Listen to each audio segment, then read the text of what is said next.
So we often get asked, what are some tips you can offer me as a new business owner just starting out, and how do I grow my business? So today we thought we would offer up some of our tips. Yep.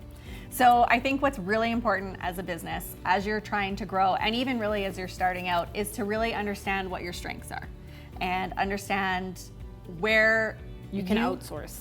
Right. So if there's something that if you don't enjoy it or you're not great at it, I think it's really important to find someone who is. So a really great example of that is product photography. Right. So when your product is online and you don't have a store, you need to make sure that you're getting your product photographed for online purposes. Because they can't touch it, they can't feel it, they don't know exactly what it looks like, and having it look professional goes a long way. Goes a long way. Absolutely.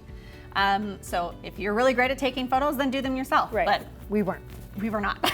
So if you scroll all the way back to our beginning of our Instagram, it is Rough. It's rough. Yeah. And then you can kind of see where we've gotten some photographs here and there, and then now it's all really professional and pretty. Yeah. So it's nice to have an idea for your photographs. You want it to kind of have like a cohesive look. Right. Yeah. So something else is your books. And that is something that is so, so important. You're making money, you're dealing with money, and you've got to make sure that you've got that stuff in order. Right. Thankfully, I have a business background. I have an accounting degree, and I also was a banker before we started Grow & Co. So for the first 4.5 years, I did all of the bookkeeping, kept all the receipts, made sure everything was in order for taxes. That is a strength of mine. Right.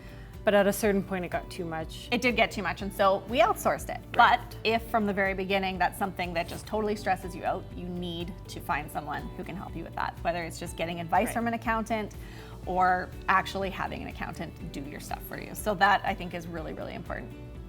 Yeah. So product photography, if you're not a good good at photography, and bookkeeping if you don't know how to do your books. But ultimately, I think the main lesson in that is understanding your strengths. And if something is not what you love or something you're good at, then I think that the best thing to do is to not struggle and let that drag you along, but to find someone who can help you with that.